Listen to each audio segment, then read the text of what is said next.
మీ మోకాల నొప్పులకు ఎటువంటి సర్జరీ లేకుండా ఎపియాన్ పెయిన్ క్లినిక్ అందిస్తున్న అత్యాధునిక చికిత్స.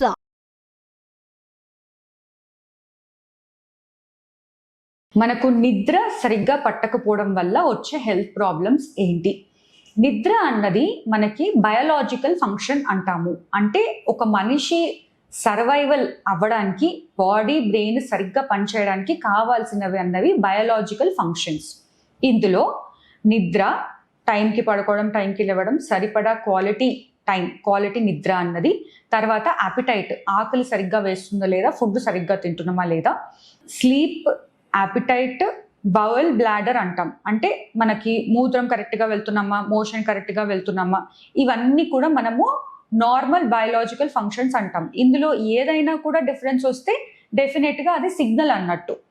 నిద్ర సరిగ్గా లేకపోవడం వల్ల హెల్త్ ప్రాబ్లమ్స్ ఏమేమి వస్తాయి? ఫస్ట్ ఏంటంటే, మనకు నిద్ర అంటే బ్రెయిన్లో మన మార్నింగ్ అంతా జరిగిన ఏదైతే యాక్టివిటీ ఉంటుందో, మైండ్లో జరిగేది, లైక్ రోజు జరిగే పనులకి ఎదుర్కోవడము, ఆలోచన చేయడము, ఇవన్నిటి వల్ల ఏవైతే ఎగ్జాస్ట్ అయిపోతాయో అవన్నీ పడుకున్నప్పుడు రీజ్యూనేట్ అవుతాయి అన్నమాట.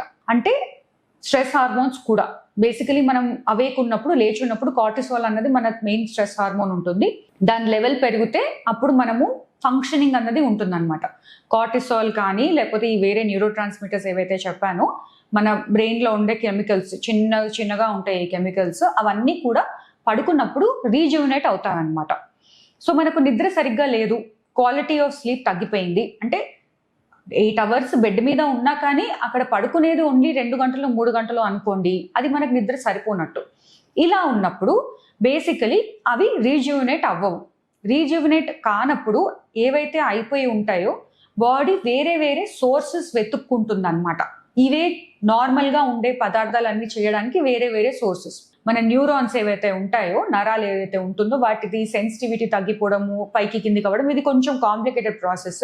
సో సింపుల్గా అర్థం చేసుకునేది ఏంటంటే, కార్టిసాల్ లెవెల్స్ ఆర్ వేరే హార్మోన్ లెవెల్స్, అది థైరాయిడ్ లెవెల్ ఉండొచ్చు, ఏదైనా కానీ వాటి లెవెల్స్ మేనేజ్ చేయడం అన్నది మన గ్లాండ్స్ అన్నవి ఎక్కువగా ప్రొడక్షన్ చేస్తుంది అనమాట. అది కూడా సిగ్నల్ మనకి బ్రెయిన్ నుంచే వెళ్తుంది, ఇది సరిపోవట్లేదు బాడీలో ఫంక్షనింగ్ అని చెప్పేసి. ఫంక్షనింగ్ ఎక్కువ తక్కువ అవ్వడం, ఆ ఇంబ్యాలెన్సెస్ అవన్నీ జరుగుతాయి. సో స్లీప్ సరిగ్గా లేకపోవడం వల్ల మనకు జరిగే ప్రాబ్లమ్స్ ఫస్ట్ ఈ ఇంబ్యాలెన్సెస్ రావడము. కంటిన్యూస్గా మనకి ఈ స్ట్రెస్ హార్మోన్ అన్నది బాడీలో పెరుగుతూనే ఉంది అంటే మన నర్వస్ సిస్టమ్ అన్నది బాగా అఫెక్ట్ అవుతుంది. ఎందుకంటే అప్పుడు అది స్ట్రెస్ రెస్పాన్స్ ఫైట్ ఆర్ ఫ్లైట్లోకి వెళ్ళిపోతుంది. అప్పుడు మనం దాన్ని మన నార్మల్ డేస్ నడవడానికే గుండె ఎక్కువగా కొట్టుకోవడము, ఊపిరి ఎక్కువగా తీసుకోవడము, సో సడన్గా బ్రెత్లెస్గా అనిపించడము, పాల్పిటేషన్స్ రావడము, మనకు తెలియకుండా ఇవన్నీ ప్రాసెసెస్ జరుగుతూ ఉంటాయి. ఇవన్నీ జరుగుతూ ఉన్నప్పుడు అగైన్ మన హెల్త్ అన్నది డిస్టర్బ్ అవుతూ ఉంటుంది. ఇప్పుడు ఇవన్నీ ఒక ఫిజికల్ చేంజెస్ అవుతే, ఈ ఫిజికల్ చేంజెస్ వల్ల వచ్చేది ఏంటి? నిద్ర సరిగ్గా లేకపోవడం వల్ల ఇప్పుడు ఎలాగైతే నేను మన బ్లడ్ వెసల్స్, మన బ్రెయిన్లో జరిగే చేంజెస్ ఏవైతే కొన్ని చెప్పానో, దీనివల్ల ఏమవుతుంది, మన స్ట్రెస్ రెస్పాన్స్ వల్ల కొలెస్ట్రాల్ ఇంక్రీస్ అవ్వడం కూడా అవుతుంది. కొలెస్ట్రాల్ ఇంక్రీస్ అవ్వడం అంటే మన బ్లడ్ వెసల్స్లో దాని డిపాజిట్ ఎక్కువ అవుతుంది. డిపాజిట్ ఎక్కువ అవుతుందంటే సేమ్ థింగ్, మళ్ళీ మనకి హార్ట్ అటాక్ రావడం కానీ, లేకపోతే లిపిడ్స్ ఎక్కువ కావడం, ఇవన్నీ జరుగుతాయి అన్నమాట. సో ఇదంతా physical changes. So BP, sugar ఇవన్నీ కూడా రావడం కూడా క్యాన్ బీ.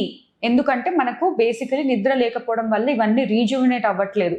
బాడీ ఎలా నార్మల్గా ఫంక్షన్ చేయాలో అలా చేయలేకపోతుంది.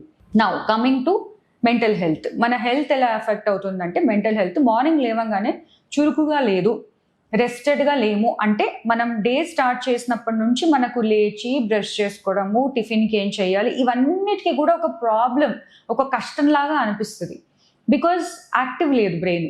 ఎక్కడైతే మనకు ఈ న్యూరో ట్రాన్స్మిటర్స్ ఏవైతే టేక్ ఓవర్ చేసి మనని నడిపించాలో అవి అవ్వట్లేదు. సో యాక్టివ్గా ఉండదు, అన్నీ ఒక చిరాకులాగా అనిపిస్తుంది.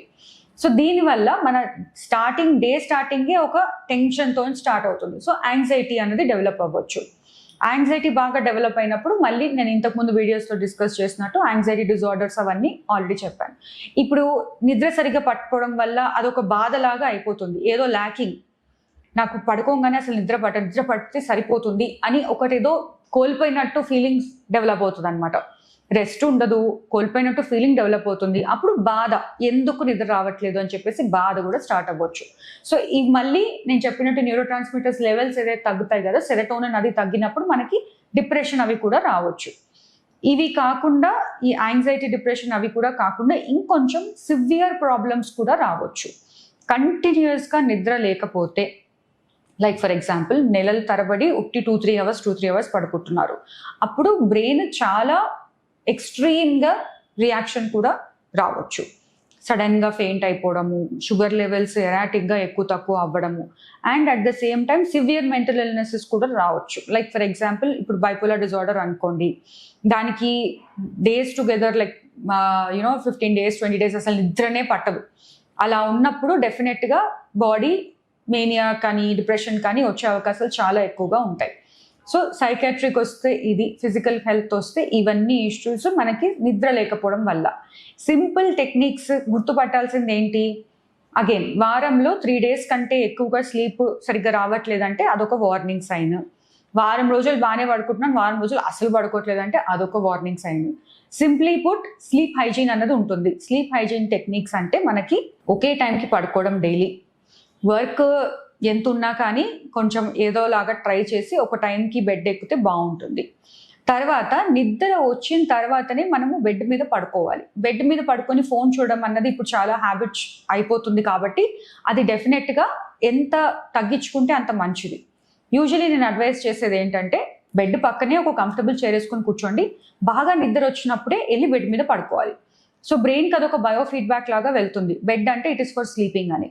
ఒకవేళ మెలకు వచ్చింది నైట్ అంటే ఇమ్మీడియట్గా బెడ్ మీదే పడుకొని నిద్ర రావడానికి వెయిట్ చేయొద్దు.